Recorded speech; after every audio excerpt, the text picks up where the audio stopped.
No mundo antigo, a fé não era organizada em capítulos e versículos. Ela era transmitida pela memória, pela repetição, pela preservação cuidadosa de textos que não existiam para agradar, mas para guardar revelações. Antes mesmo de existir uma Bíblia organizada como a conhecemos hoje, existia um conjunto vasto de escritos circulando entre comunidades de fé. Alguns eram lidos publicamente, outros estudados em silêncio. Alguns permaneciam acessíveis, outros eram reservados apenas aos mais experientes. A Bíblia que chegou até nós é o resultado de um processo longo, sólido e necessário. Mas esse processo também envolveu escolhas humanas. Nem todo texto conhecido permaneceu. Nem todo texto lido foi canonizado. Nem toda revelação foi considerada apropriada para todos. E é nesse ponto que surge um livro que atravessou gerações provocando fascínio, temor e desconforto. Um livro que não foi descartado por ser falso, mas porque revelava demais. O nome desse livro é Livro de Enoque.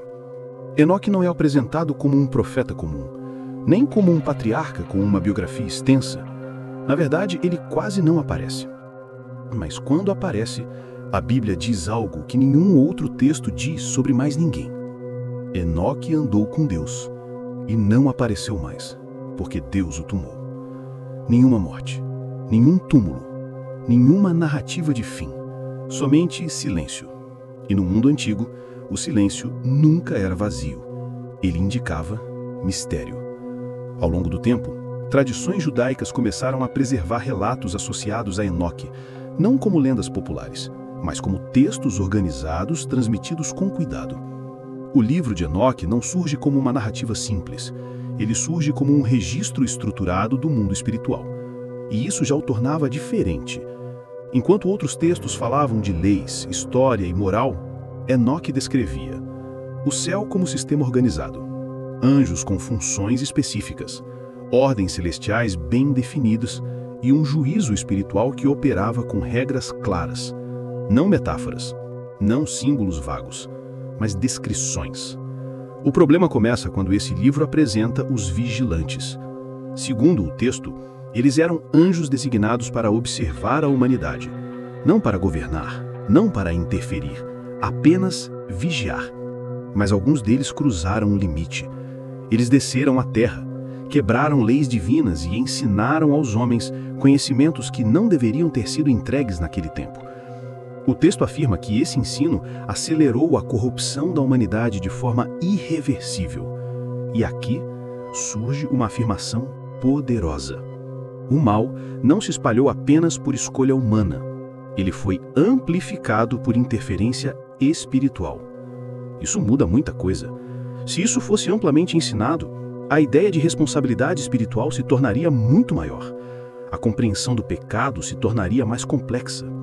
O conflito invisível deixaria de ser abstrato e talvez isso fosse profundo demais. O livro de Enoque começou a circular amplamente entre comunidades judaicas do período do Segundo Templo. Era conhecido, era lido, era respeitado. Tão respeitado que um detalhe impossível de ignorar permanece registrado. Ele é citado dentro da própria Bíblia, no livro de Judas. Ou seja, os autores bíblicos conheciam Enoque. Não era um texto marginal. Então a pergunta surge naturalmente. Se ele era conhecido, lido e citado, por que não permaneceu? Essa pergunta não tem uma resposta simples, mas ela tem um contexto. À medida que comunidades cresciam, um desafio se tornava evidente: unidade doutrinária. Textos muito profundos exigem interpretação madura. Interpretações imaturas produzem confusão. O livro de Enoque não facilitava a fé, ele aprofundava. E aprofundar sempre carrega risco.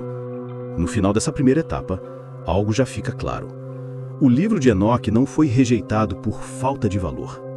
Ele foi deixado de fora por excesso de densidade espiritual.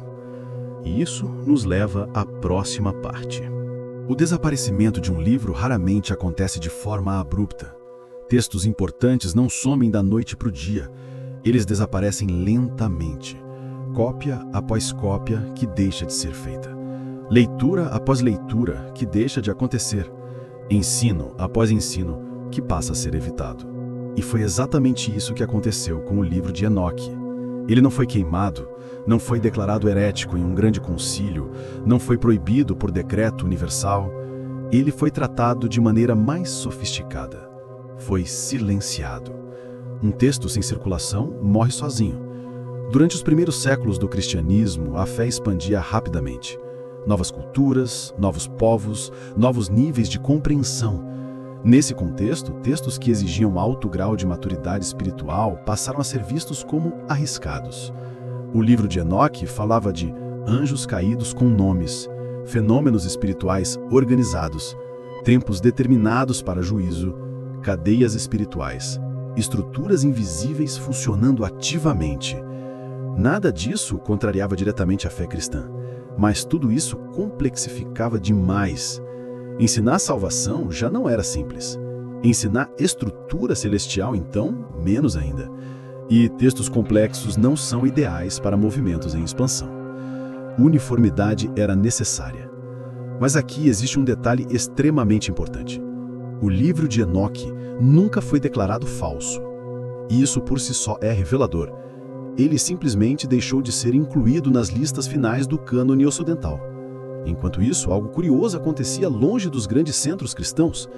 Na Etiópia, o livro de Enoque nunca deixou de existir. A Igreja Ortodoxa Etíope o preservou como escritura inspirada. Copiou, leu, transmitiu. Para eles, Enoque nunca foi controverso. Ele sempre esteve ali. Isso significa que, enquanto uma parte do mundo cristão o silenciava, outra o guardava intacto. Quando estudiosos modernos finalmente tiveram acesso ao texto completo, algo surpreendeu. O conteúdo não contradizia Gênesis, não negava os profetas, não se opunha ao Novo Testamento. Ele ampliava a lógica da narrativa bíblica. Mas ampliar exige preparo. E esse talvez seja o ponto-chave de toda essa história. Nem todo conhecimento espiritual foi feito para circular amplamente. Isso nos conduz à última parte. Imagine por um momento que o livro de Enoque tivesse permanecido entre os escritos considerados sagrados desde o início.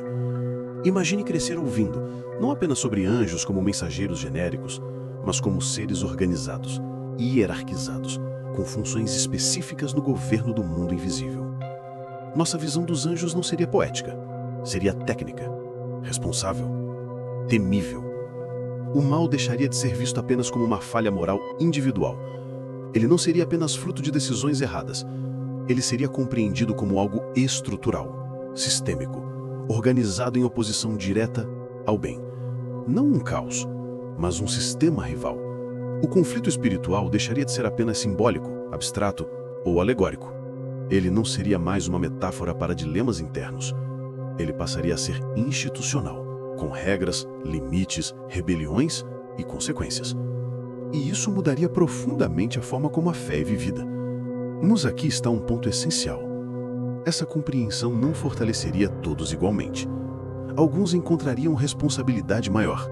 Outros encontrariam medo. Alguns cresceriam em discernimento. Outros se perderiam em especulações, excesso de curiosidade ou interpretações perigosas. Porque nem toda revelação é neutra. Ela exige preparo interior. O livro de Enoque não é simples. Ele não se entrega facilmente. Ele não consola antes de confrontar. Ele exige discernimento, maturidade e silêncio interior.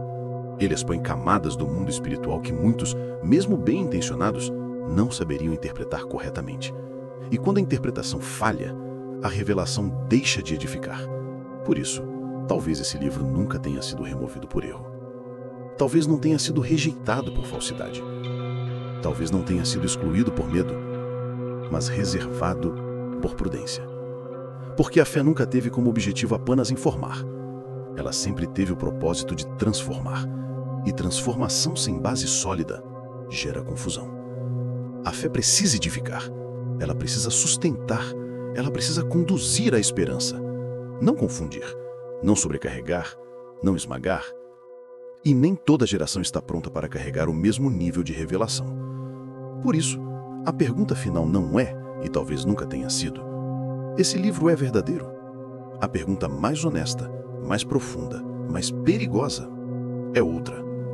Estamos prontos para ele? Porque revelação sem maturidade não liberta.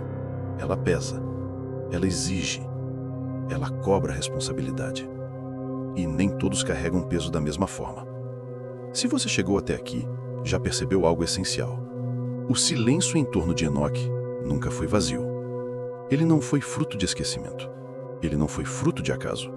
Ele foi intencional. Silêncio, às vezes, também é uma forma de cuidado. E talvez agora, num tempo de excesso de informação, de busca por sentido, de perguntas que não se calam, esse livro esteja sendo ouvido novamente. Não como curiosidade, mas como alerta, como chamado ao discernimento. Se você quer um vídeo exclusivo apenas sobre os vigilantes, escreva Vigilantes nos comentários. Se quiser conhecer outros livros antigos que ficaram de fora do cânon, escreva Continua. Nem toda a verdade foi feita para gritar. Algumas esperam pacientemente até que alguém esteja pronto para escutá-las. E talvez, apenas talvez, esse tempo seja agora.